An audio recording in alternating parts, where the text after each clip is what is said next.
We were talking to a couple of players today about, you talked about stick penalties after the game last night, that positioning is part of that you got to know where you're supposed to be at a certain point rather than just sort of guessing or Sure. catching up late.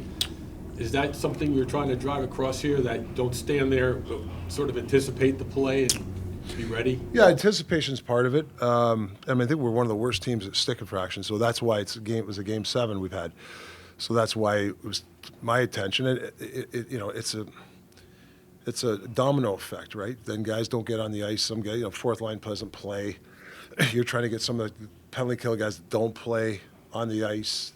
It's just there's good penalties, and there's never a good penalty, but there are good penalties, and we're just the penalties we are gonna. It's lack of focus.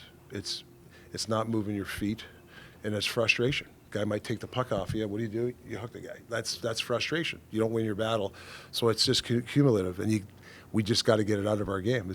I think we had 5 penalties each of the first 3 games, right? That's 15 penalties. Got better. Now, last night, a winnable game, we give them 5 penalties again. It's hard to win in this league when you're giving teams that much momentum. You mentioned the cumulative effect. How much of that do you think is a contributing factor to the offensive issues in terms of shot and goal creation? Well, it does. It's puck possession. Obviously this team struggled over the years, puck possession, right? So one of the facts are facts, one of the worst. So we're trying to put people in position where you're going to come up with loose pucks if you kind of listen to our concepts. More downhill approach, delivering pucks. You're gonna beat your guy to the puck that way. If you're standing around, we're having 4 high all the time, you're not gonna have puck possession. You're looking for that pretty play, 6-on-5, right? There's clips of the thing where you have 5 guys outside. They have 4 Ottawa guys and we have 5 guys outside. You can't score that way. So, but like I said, we've done good things this year where they have done it. It's just that you got to do it more consistently. That's really what it comes down to. What have you seen from Dan Vladar that you see him in net and you go, okay, that's why he's been playing so well? Just solid. There's some saves there where they are grade A shots. Like, it doesn't seem like the average person, but that's a good save. Like, there's traffic, and you see him stick his blocker out. I mean, from the bench, wow, that's a good save. Like, he's making those kind of saves to keep us in the, he's giving us a chance to win every night. You watched him, obviously, when you were with Vancouver, you Yeah. played against him, but it just seems like he reads the place so well. Have you been impressed just by his composure and how he is in the net? I just love his work ethic and his attitude. In between timeouts, coming and cheering the guys on. You could just tell he's coming this year dialed in. He wants to, whether he wants to prove people wrong or prove how himself. I don't know whatever he's doing, continue to do it. But he just looks really solid, even in practice. How cognizant are you of the fact that he's never started more than 29 games Yeah. in a full season? Obviously, you're leaning on him a little bit early. How cognizant are you, and how much does that, I don't know if concern is the right word, but how much does it factor into Yeah. how much you're giving him? Yeah, no, you have to think that way for sure. Past history, has he played 4 or 5 in a row? Things like that come into play. But I still think you have to, I call it build up scar tissue. I felt, playing him 3 games in a row was the right call because he deserved it and he didn't drop off. Does that mean, like, we got to get Sammy in? For sure. Like, Sammy's a good goalie. So, probably play the next game. So, yeah, are you cognizant of that? Yeah. Can Vladdy run 5, 6 in a row? I don't know. He's never done it before, but, if you don't try, how will you know? And if his play drops, that's when you know. Nick Seeler is a guy that was among the block shot leaders last year, and obviously there's been an adjustment where you guys want the goalie to see the puck a little bit more. He seems like he's handling it well and he likes it. How did you go up to him to maybe tell him, hey, we want to do it this way? Well, just making him understand the system, why, and he's been total buy-in. He's been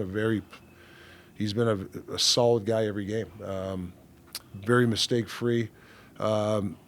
Is not, I think one time he was kind of in front of the double screen when they scored one time, and you realize, I can't be in that situation. So that's when the guy gets it. Like, he corrects his own mistake. So, yeah, he understands what we're doing here. Talk about his Yeah, no, go ahead, Jerry. Sure. Talking about his regular partner, JV Drysdale. Yeah.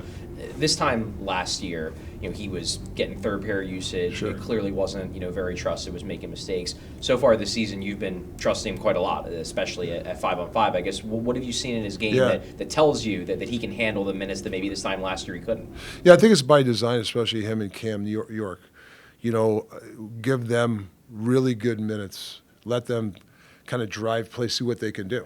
Can they do it or not? That was kind of a, we talked to Danny and Jones about it. So I think we're giving them ample responsibility and ice time, and they're doing a nice job. The power play at the top, we still got to work with him. There's certain things that he's got to get better at. Even Yorkie, take control of more up top in the power play. I think that can be a level they can get. Yeah, but they haven't done it a ton, I guess, in the last couple of years. So got to give them a little chance to grow into that role. But 5-on-5 play, I don't see glaring mistakes where they're running around, giving up 2-on-1. It's not their fault if there's a 3-on-2. So they've been in good spots. I like the progression. The arrow that's going up for those guys. Nick Seeler said with the shot block Yeah. topic, he said goalies, the communication has been pivotal. He said the goalies will say, "Let me see it, let me see it." Is that something you guys have been stressing? Is talk and let Yeah. the goalie tell you when he wants to see the Yeah, shot? I mean that's when you're dialed in. I think the hardest part is, we're a box out team most of the time. There's times when you do have to block a shot. Don't get me wrong. I mean, I love that guys block shots. Is when a guy beats you to position where you can't do the double screen. That's the next level. We got to try to figure that out where we don't have two guys stand in front of the goalie. You might have to let the guy stand there, and you might have to be off the side, let the goalie have that shot, and then any kind of spray you would have. That's kind of the next thing we're trying to teach.